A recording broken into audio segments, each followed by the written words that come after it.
Welcome everyone to this Be Well for Business segment. My name is Dr. Shelly Farnan, and today we're sharing how honest conversations can and will change your organizational culture for the better through knowing and caring your teams in meaningful ways. Folks, we are living and leading in surreal times.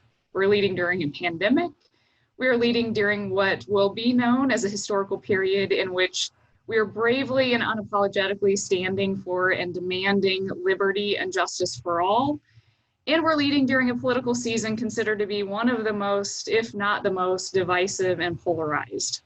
We know all too well that the world we live in and the impact that it then has on humanity directly affects our business, your business, my business, our community's business. So while we cannot single-handedly control the events of the world and society in which we live, what we do always have access to within our reach is the manner in which we build and foster relationships, how we lead our teams, and how we support each other and our teams every day.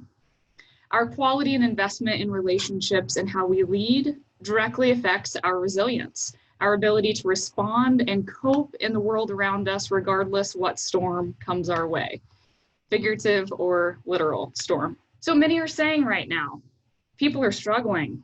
I'm struggling. We're struggling. What can I do? What can we do to support our staffs, our teams, our organizations better? That question is quickly followed up by a statement of, everyone is so angry. Why is everyone so angry? The response to both of these is rooted in the reality of the need of honest conversations, whether we're talking about suicide, depression, anxiety, inequity, discrimination, racism, any ism for that matter, or something in between. It all comes back to honest conversations and the discomfort that comes with honest conversations. Honest conversations are critical to achieving effective, productive, and healing outcomes. To achieve any outcome that we are hoping to achieve, we must dig in, lean into the discomfort of honest conversations. So what I'd hope to do is put together a few tips to keep in mind as we continue forward as resilient, inspirational, and transformational leaders in surreal times. So number one, let's be honest. Our survival states are on high alert and have been for the past at least 18 weeks. Our survival brain is one of the oldest brain states within our system. And yet our brains went on to develop well beyond survival. We appreciate the survival piece of that and how our survival states keep us safe and alive. And let's also remember that the brain developed into being able to have language, have emotion, have logic.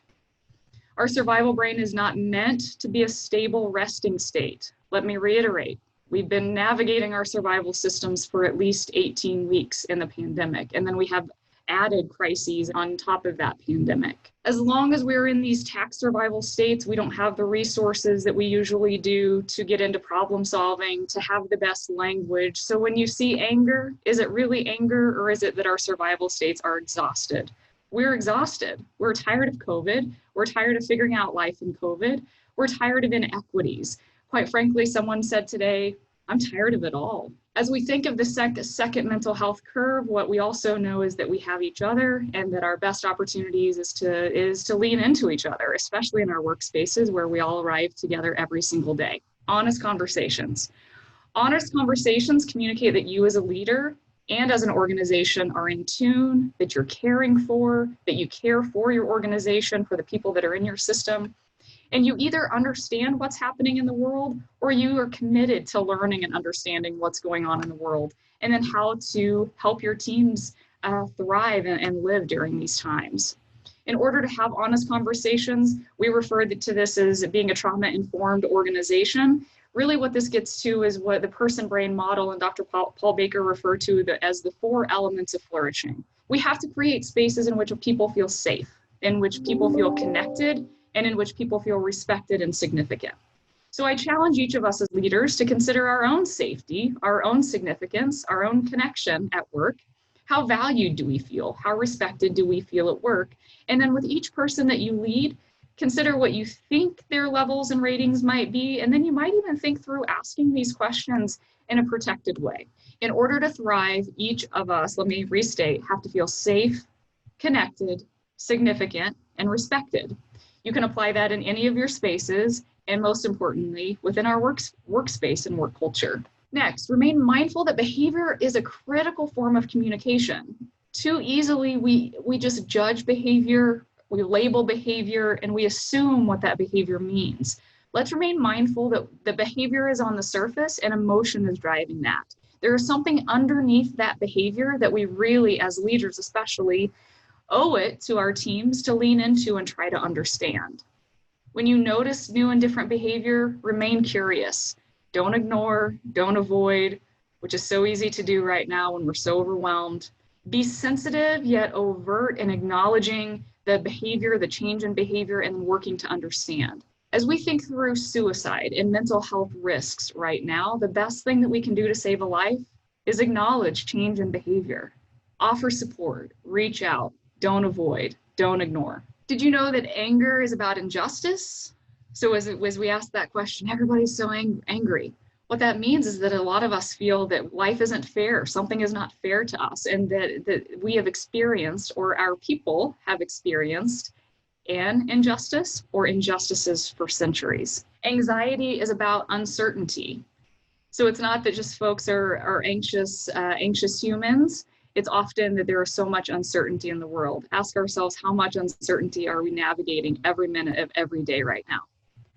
Fear is about danger. Again, put this in the context of where we're living. There is a real danger in the world right now. And disappointment is about unmet expectations. There is a whole world about social and emotional intelligence that, again, I mentioned this previously, we all deserve this education that we're not receiving. This is just a tidbit. Anger is about injustice, anxiety is about uncertainty, fear is about danger, and disappointment is about unmet expectations. So when you notice behavior and you ask about how the person is doing, be willing to take the time to really listen.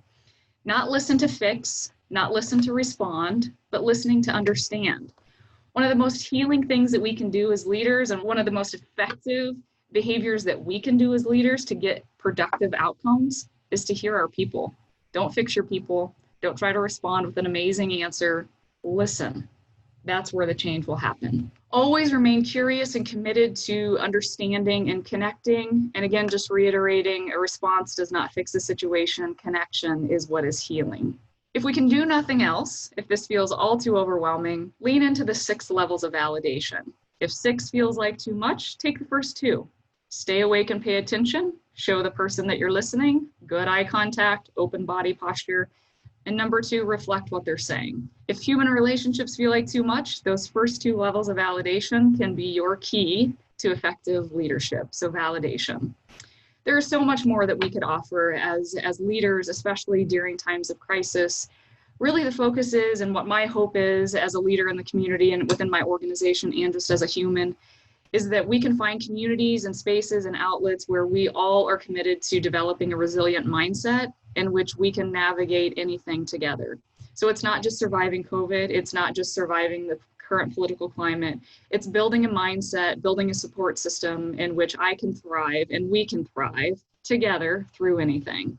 All I have left to say is that I wish you well, and if there's anything that we can do to help you, your organizations, or your family, we are here for you every single day.